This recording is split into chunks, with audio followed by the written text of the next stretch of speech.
Mumbai हायकोर्टचं bench कोल्हापूरचं सुरू होतं आहे, त्याचा अतिशय मनापासूनचा आनंद कोल्हापूरवासी, सातारावासी, सांगलीवासी, आमचे सोलापूर असेल किंवा इकडं सिंधुदुर्ग असेल, रत्नागिरी असेल, त्या सगळ्यांनाच आहे.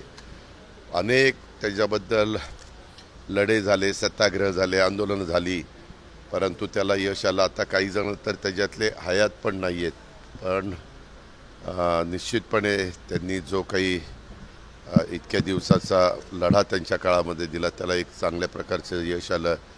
चीफ जस्टिस स्वतः गवई साहेबांनी त्याच्यामध्ये अतिशय चांगली भूमिका घेतली.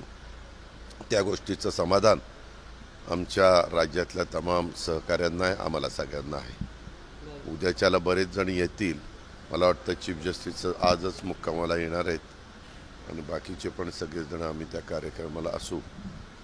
तो एक चांगला कार्यक्रम आहे. ह्याच्यामुळं कोल्हापूर शहराला एक वेगळं आगळं महत्त्व प्राप्त होईल. कारण नाही म्हटलं तरी एवढे मोठ्या प्रमाणावर इथं मॅट्रे चालतात, लोकांचं येणं जाणं चालतं. आजूबाजूच्या जिल्ह्यातले पण लोक त्यानिमित्ताने येणार, लॉयर लोक मोठ्या प्रमाणावर इथं त्या ठिकाणी राहणार, अशा पद्धतीनं आहे. बाकीची कोल्हापूर परिसरातली जी विकासाची कामं आहेत, मला वाटतं पुढच्या 25 तारखेला सोमवारी येणार आहे.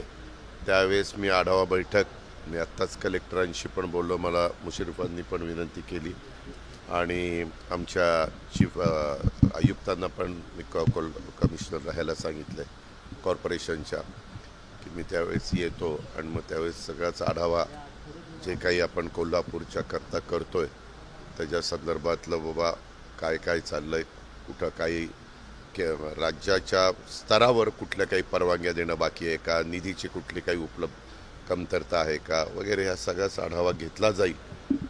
त्याच्यातनं जे प्रश्न अधिक गतीनं मार्गी लागणं गरजेचं आहे ते लावण्याचा प्रयत्न आम्ही सगळ्या प्रशासनाला विश्वासात घेऊन करू.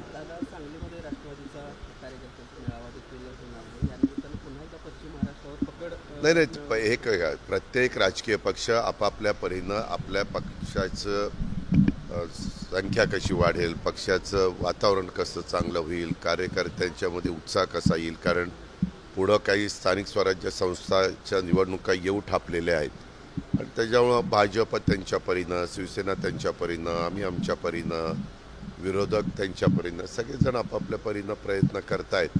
शेवटी जनता जनार्दन हे सर्वस्व आहे. ते त्याच्याबद्दलचा अंतिम निर्णय घेतात, पण जनतेच्या मनामध्ये विश्वास निर्माण करण्याचं काम हे ज्या त्या पक्षाला आणि ज्या त्या पक्षाच्या नेतृत्वाला आणि कार्यकर्त्यांना करावं लागतं. त्या उद्देशाने मी सांगलीमध्ये तो मेळावा घेतलेला आहे.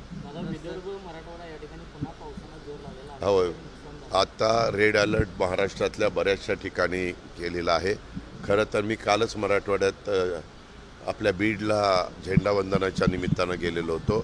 तिथं पावसाची तशी गरज होती. आज आपल्या महाराष्ट्रामध्ये, उत्तर महाराष्ट्रात पावसाची गरज आहे. सगळ्यात कमी पाऊस आज महाराष्ट्रात कुठं आहे तुलनात्मक, तर तो तुमच्या माझ्या नंदुरबार जिल्ह्यामध्ये आहे.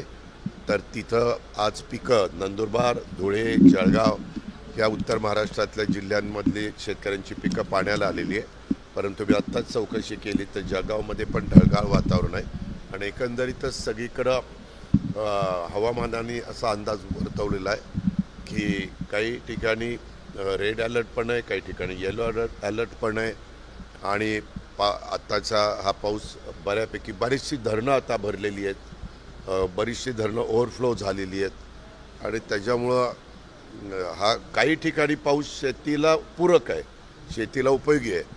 परंतु काही ठिकाणी मात्र आत्ता जी काही आपली खरीपाची पिकं आहेत ती जास्त पावसामुळं काही बाबतीमध्ये अडचणीत पण आलेली. पण राज्य सरकार त्याकडे बारकाईनं लक्ष ठेवून आहे की आमचा कृषी विभाग बारकाईनं लक्ष ठेवून आहे आणि त्याच संदर्भामध्ये माझ्या माहितीप्रमाणे जिथं कुठं पंचनामे होण्याची गरज आहे, जिथं कुठं शेतकऱ्याला ताबडतोब सहकार्य करण्याची गरज आहे, त्या प्रकारे हे आमचं महायुतीचं सरकार प्रयत्न करतं आहे. आम्ही सगळेजण तिथं लक्ष देतो. विभागीय आयुक्तांना आणि जिल्हाधिकारी महोदयांना पण सूचना दिलेल्या आहेत की तसं नुकसान झालं तर वरच्या आदेशाची वाट न बघता ताबडतोब पंचनामे करा. राष्ट्रवादी पक्ष सुनील तटकरेंनी सांगितलं केला आहे का असं